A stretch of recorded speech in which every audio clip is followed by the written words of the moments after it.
Halo, selamat pagi bagi yang sedang menyaksikan video ini. Sebelumnya, izin memperkenalkan diri terlebih dahulu. Nama saya Erdi Guswandi. Di sini saya sebagai guru atau pengajar bahasa Indonesia khususnya kelas 7 dari SMP Talenta.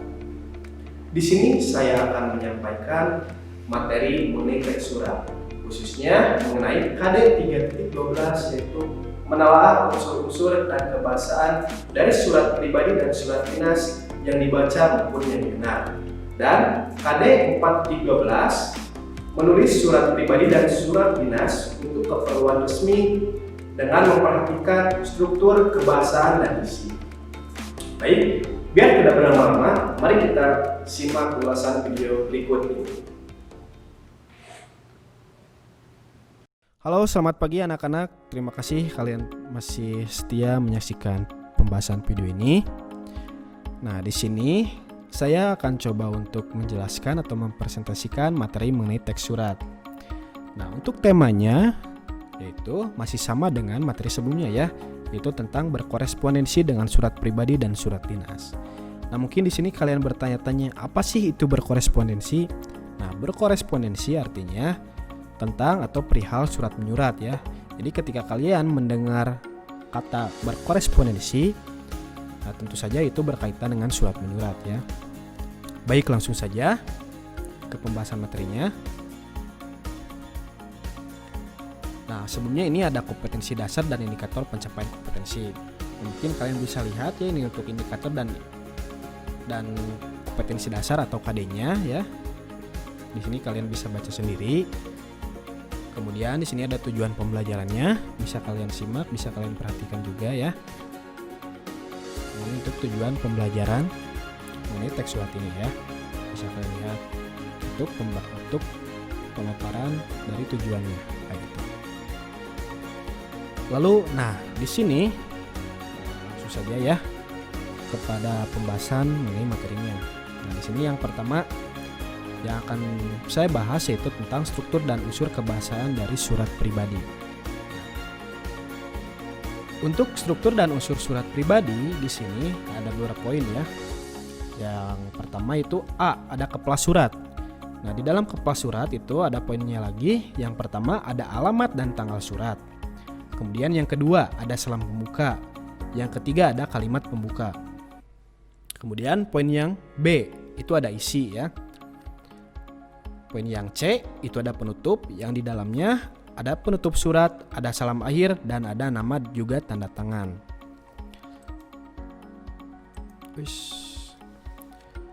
Nah, di sini ada struktur dan unsur surat dinas ya. Ada struktur dan unsur-unsur surat dinas. Yang pertama di sini ada poin yang pertama A itu ada kepala ya. Yang di dalamnya ada subnya lagi. Yang pertama itu ada kepala surat yang diisi dengan nama lembaga. Yang kedua ada nomor dan tanggal, lampiran dan perihal yang berisi inti atau tujuan surat. Yang ketiga ada alamat. Yang keempat ada salam pembuka. Kemudian yang poin B itu ada isi. Nah, di dalam isi di sini ada subnya lagi. Yang pertama ada paragraf pembuka, yang kedua ada inti surat yang menunjukkan tujuan dari surat gitu ya. Kemudian yang terakhir itu ada poin C, bagian penutup ya. Nah, untuk penutupnya di sini ada subnya juga ya. Yang pertama ada paragraf penutup, ada salam penutup, dan yang ketiga ada nama dan tanda tangan. Mengetahui kepala sekolah dapat dicantumkan untuk memperkuat ya. Jadi di sini ada nama dan tanda tangan. Seperti itu. Nah, kemudian materi yang selanjutnya itu ada kebahasaan dari surat pribadi. Nah, untuk kebahasaan dari surat pribadi, di sini ada beberapa poin. Yang pertama itu ada pilihan kata atau diksinya yang bersifat pribadi gitu ya.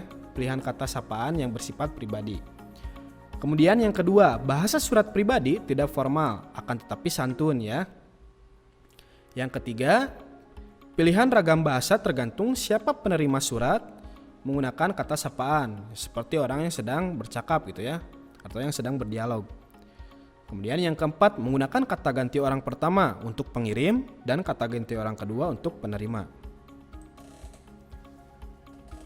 Selanjutnya ada kebahasaan dari surat dinas. Nah, untuk kebahasaan dari surat dinas di sini ada beberapa poin. Yang pertama itu ada pilihan kata sapaan yang bersifat formal. Yang kedua ada bahasa ragam baku. Yang ketiga ada bahasa harus jelas dan hati-hati dalam menyusun kalimat. Yang keempat, struktur kalimat harus baik. Tentunya ada subjek, predikat, dan objek ya. Dan yang terakhir, bahasa harus dimengerti oleh siapapun, kapanpun, dan dimanapun. Dan juga dalam situasi apapun. Nah, selanjutnya di sini hal apa saja yang harus kalian perhatikan dalam menulis surat pribadi? Di sini ada 4 poin. Yang pertama, dalam menulis surat, Anda harus mencantumkan nama kota tempat kamu menulis surat, tanggal, bulan, dan tahun menulis surat. Kemudian penulisan tempat dan tanggal surat ini diletakkan di sudut kanan atas. Yang kedua, dalam menulis alamat surat, minimal Anda harus mencantumkan nama orang yang kamu tuju. Dapat juga diikuti nama kota tempat tinggalnya atau sebutan untuk kota tempat tinggalnya. Yang ketiga, dalam menulis surat pembuka atau paragraf pembuka, Anda harus menggunakan kata sapaan khusus seperti halo, hai, temanku yang imut, kakakku yang ganteng. Nah, itu untuk penggunaan kata sapaan khusus gitu ya. Dan yang terakhir, yang keempat, dalam menulis isi surat, Anda harus menggunakan bahasa yang sesuai dengan keinginan, tetapi tetap memperhatikan etika dan santun berbahasa kepada orang yang dikirimi surat. Ya, jadi kalian tidak bisa seenaknya, meskipun di sini ya sifatnya non formal gitu ya.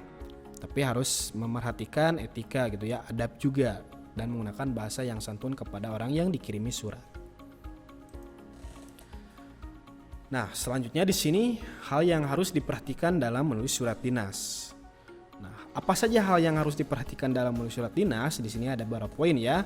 Yang pertama itu penulisan kepala suratnya, yang kedua penulisan tanggal surat, yang ketiga penulisan alamat surat, yang keempat penulisan salam pembuka, yang kelima penulisan salam penutup, yang keenam nama jelas dan tanda tangan. Nah, kemudian di sini ada isi surat pribadi dan surat dinas. Ada apa saja di dalam isi surat pribadi dan surat dinas? Nah, di sini yang pertama isi surat dinas ya. Jadi untuk isi surat dinas itu lebih dikenal dengan surat resmi ya. Surat dinas itu dikenal dengan surat resmi.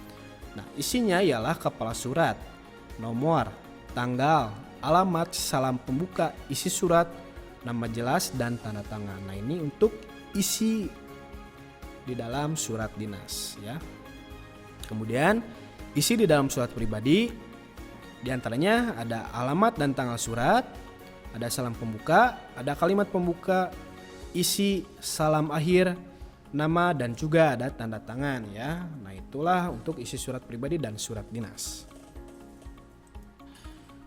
Nah, baik, di sini ada contoh dari surat pribadi ya.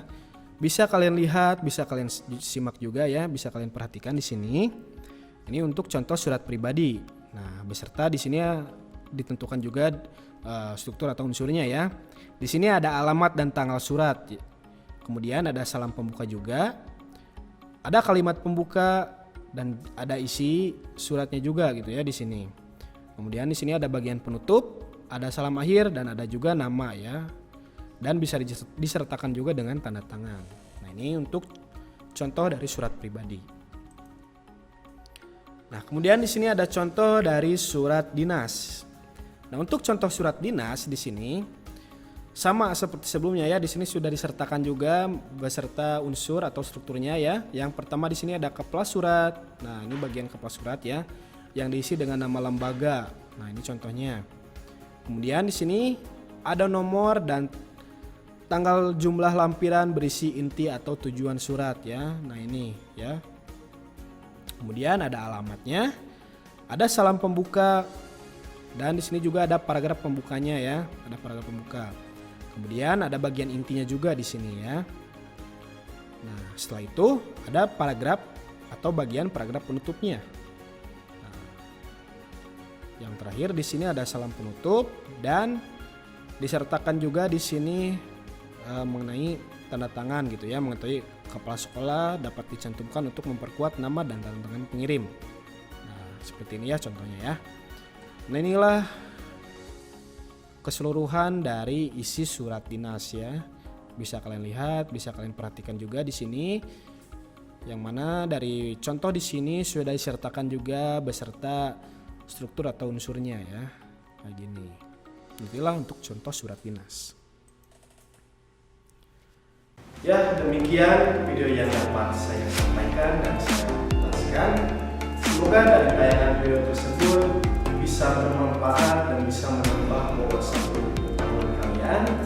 Sebelumnya saya mohon maaf apabila masih banyak kekurangan dari video yang telah saya jelaskan, dan saya ucapkan terima kasih juga bagi kalian semua yang telah menyaksikan video ini dari awal hingga akhir.